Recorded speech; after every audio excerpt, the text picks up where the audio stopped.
Okay, so today I'm going to try and review 4 books in one video. We'll see how quickly I can get through these. I'm going to read or review If I Perish by Esther on Sook, David Livingston by Barbour, George Muller by Basil Muller, and A Chance to Die by Elizabeth Elliot on Amy Carmichael.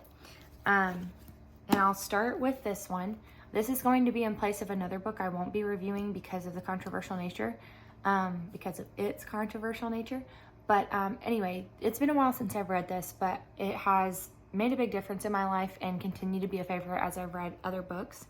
So, On Sook was a Korean who studied in Japan to be a school teacher. She came back to Korea and was teaching music at a Christian school when the Japanese invaded. And of course, they were setting up shrines everywhere. And as she started teaching in a Christian school, they started forcing students and school teachers to climb up the hill, lots and lots of stairs to the shrines, and worship every day. And the Lord convicted on about that and said, who are you? You should be worshiping me. Don't bow down to these other idols and such. And so she took a stand against that and was arrested. She did make an escape, but and was hid a few different places and met with underground church people. Really wonderful story there. And then she did end up being caught again and was in prison for 6 years. And so if you're familiar with stories like Corrie ten Boom, Irena Sendler, different World War II Christians who the Lord really used in their terrible situations, this is just another wonderful testimony. And the Lord truly used her because she was trained in Japan as a school teacher. When she was imprisoned by the Japanese, she was a real asset. So the Lord used her training to kind of put her in different situations where she was able to be a witness to officers, and of course, she was always a witness and cared for her cellmates. And so anyway, it's a very convicting story. She had wonderful faith and wonderful fellowship with the Lord. And I've continued since reading this book to pray for Korea. So, and the Christians there. So, really wonderful book. Definitely recommend it. I wish I could remember more details about it, but it has been a minute since I read it. The next one is George Muller. I feel like most of my following will know who George Muller is, but he's mostly known for his work with orphans in England. He was not raised in a Christian home, and up until he was like 16, he was a thief and in prison, in and out of prison, a real troublemaker. And then he was invited to a prayer meeting and Bible study, and he came to know the Lord, and later went to seminary and went on to start a Bible Institute, which he was involved with in a printing company that was kind of tied with the Bible Institute, where he printed literature and books and things like that. And then later down the road, he started an orphanage that by the end of his life housed 2,000 children. And what George Muller is known for in connection with his orphan work is that he never once let on to anyone about the needs of the children or himself or the workers, because he did not pay them a salary or anything. So he would go to the Lord in prayer about all of the needs of the day. There were so many times where the orphans would sit down to eat and there was no food, and they would pray and thank the Lord for his provision, and the Lord would meet the need for food. And his whole life, there are hundreds of testimonies just in this book alone, and it's a very small book. Esther on Sook book is 277 pages, by the way. This one's only 159. So there are hundreds of testimonies in this book alone of answered prayer, and that is the most incredible thing. It certainly convicted me about praying specifically, and also just not putting God in a box. Of course, really praying not to consume our own lust, but just praying for your needs, but not being afraid to pray for not lavish things, but asking the Lord, like, help me to know what to pray for, first of all. And then not being afraid to pray big. Like, he didn't have just enough. He had more than what he needed in some cases, but always just enough for that day, which is incredible. And one of my favorite things about George Muller is that he was a strong Bible believer, and he kept his focus in God's word throughout his ministry, and I feel like had a very, very close walk with the Lord. I'm going to read a few quotes from the book, and then I'll just leave the rest to you all to read. I do hope to read more on him soon. As a divinity student, he fell into a common error of reading books about the Bible but not reading the Bible itself. I practically preferred for the first 4 years of my divine life the works of uninspired men, he confesses. The consequence was that I remained a babe both in knowledge and in grace. I tend to like to read Christian books and then sometimes neglect my Bible reading, so that's I always read my Bible, but Christian books are helpful, but reading the Bible is so much more important. He found God's promises in the Bible and experienced the truth of them in his everyday life. He learned to believe what he read and to act accordingly. He mined religious truths not from books of human fabrication, but from God through divine inspiration, and what he read, he lived. I definitely want to model my life after George Muller specifically. And then he had some really good, convicting, thought-provoking principles when it came to finances and in that area where he prayed for needs to be met. Like I said, there would be lots of times when the orphans and his workers would not have money for food the next day or to pay certain bills, and the Lord was always faithful when they prayed and asked him to meet that need. And just proves what a great rich God we serve. And obviously we shouldn't serve him for what he can give us, but he certainly is more than able to meet the need when it is his will. But I just liked this principle because at least in 2024, I feel like it's easy to be fear-mongered and fear the future and like want to take stock, whether that's food or hoard money or whatever it is. And not to say that you can't be smart and keep back food or something. And everyone has to pray and do whatever the Lord leads them in that area. However, I just thought that this was an interesting thought. And my husband and I both want to be givers in the way of missions and helping other people when we have the opportunity. And this just kind of is another reason to do that. So he said he never hoarded, for when one hoards, he affirms God would send him to his laid lap treasures rather than his knees in the time of need. I have every reason to believe, he testifies, that had I begun to lay up, the Lord would have stopped the supplies. Let no one profess to trust in God and yet lay up for the future wants. Otherwise, the Lord will first send him to the hoard he has amassed before he can answer the prayer for more. And I know that could be a controversial issue with people putting back money for their kids' schools and stuff like that.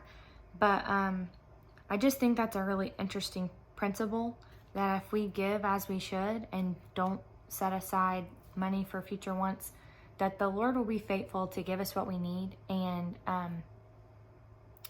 anyway, I just feel like that encourages giving, not always being worried about what's next, trusting the Lord to meet the need. And in case the Lord might say, well, you do have that put away, why don't you use that rather than me meeting a need? So anyway, there's a lot of really neat things about this book, a lot of things that are quotable and that kind of thing, but those are a few that are really good.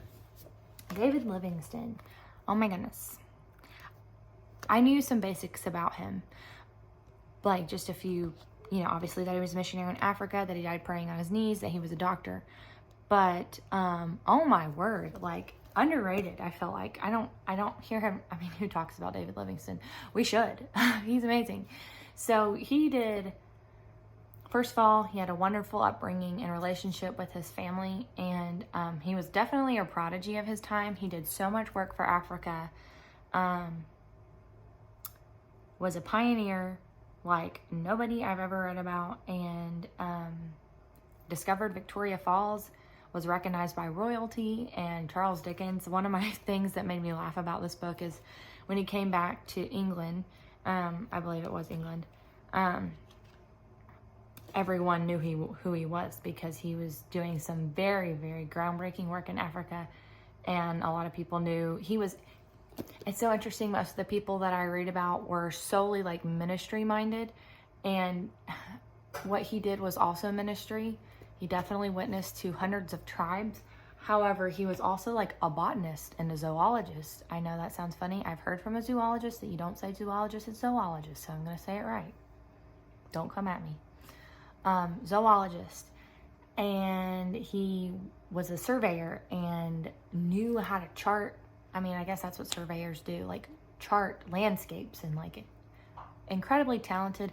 Also a doctor, like crazy talented man. When he came back to England after years and years spent in Africa, his wife was reading him a newspaper clipping, and I'm gonna see if I marked part of it.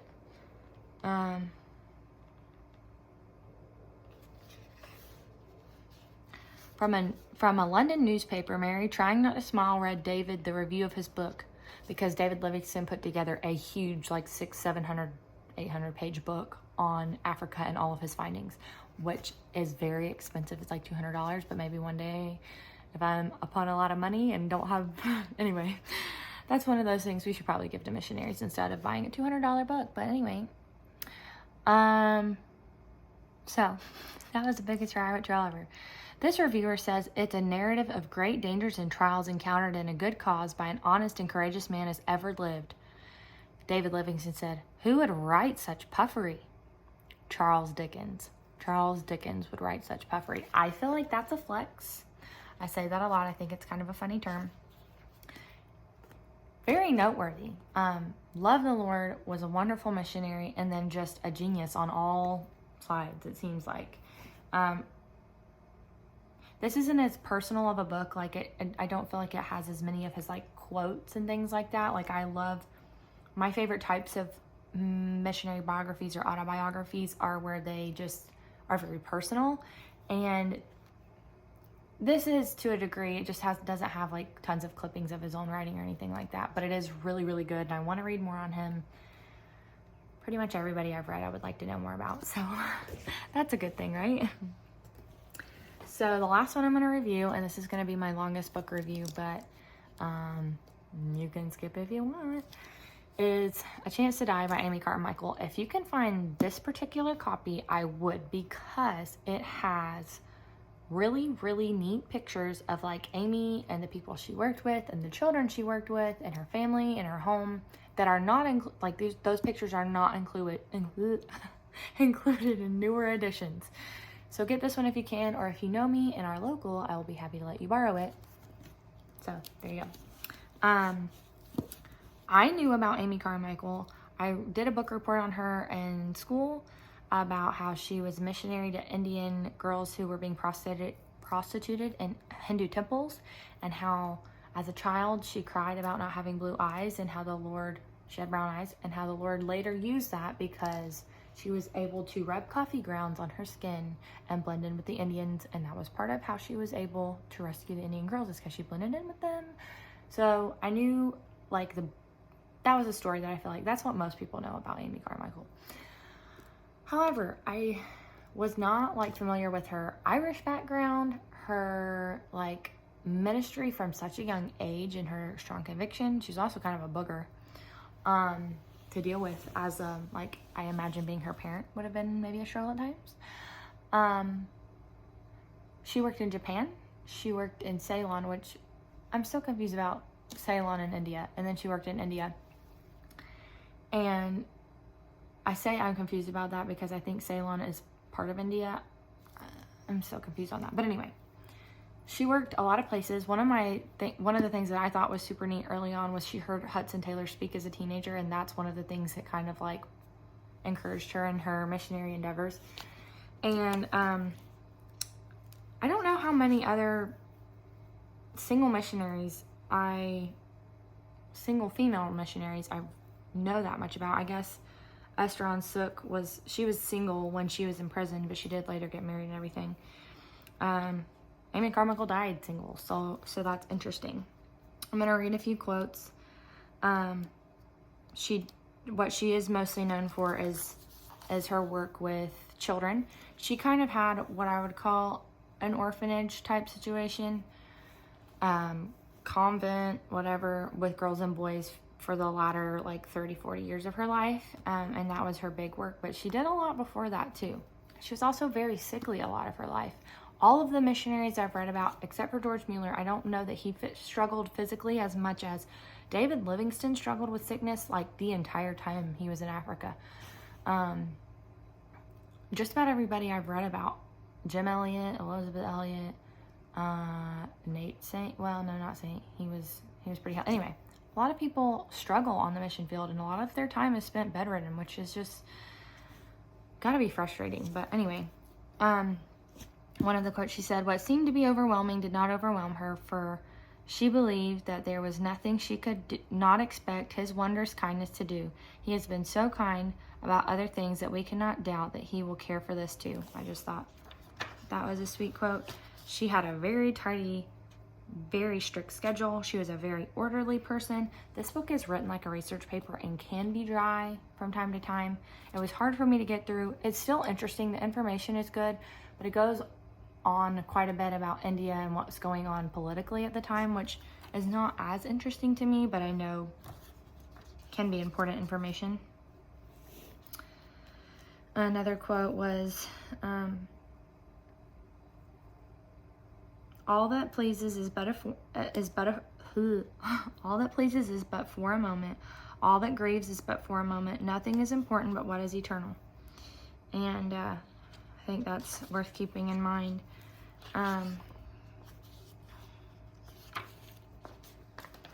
Nothing is worth doing at all. Nothing is worth writing which does not do something that will last, which will last.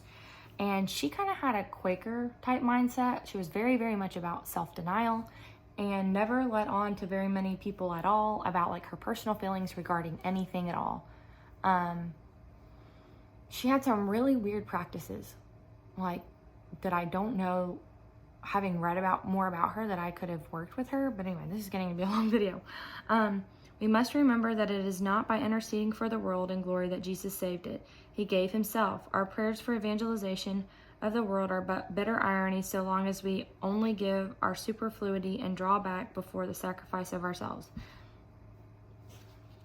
It's good. Good quote. Wherever the gospel of Christ is preached, believed, and scrupulously obeyed, there's trouble. That's the truth. And then this just touched me so much, and I'll end with this.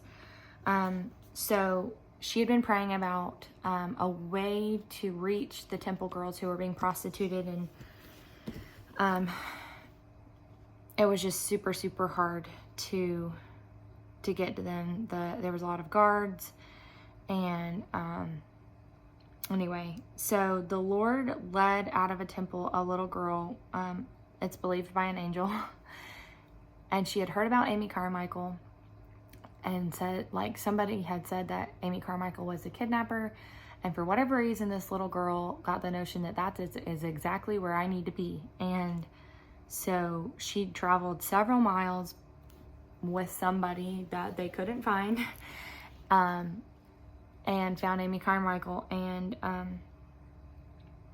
so I'll read this a little bit. Early the next morning, Amy was having her early tea on the veranda when servant of Jesus, that's the name of one of her helpers, looking astonished, suddenly appeared with Prina. She did not know about the angel, I expect, and she could not understand it at all. The child ran straight to the white lady, climbed in her lap, and began to chatter away. "My name is Pearl Eyes, and I want to stay here always. I have come to stay." Prina's memory, years later, of her precious Amma, mother, was of her taking her into her lap and kissing her. I thought, my mother used to put me on her lap and kiss me. Who is this person who kisses me like my mother? From that day on, she became my mother, body and soul. And that just is so precious. This little girl had run away from the temple, and her mom had given her back. She was afraid of what people would say and wanted to please the gods and everything like that. And this little girl had a need and found the Lord sent her to Amy, and Amy was a mom to her. And she was a mom to a lot of children. It's worth a read. It's a harder book to get through. I think there might be other books on Amy Carmichael that I would prefer, but this is probably the most in-depth that you'll find. Amy Carmichael did write a lot of books. I have several of those. So this is the longest video, but it is a 4-book one, so hopefully it won't be too terrible for anybody that's actually interested. I hope you have a good day, and I'll hopefully be posting more soon.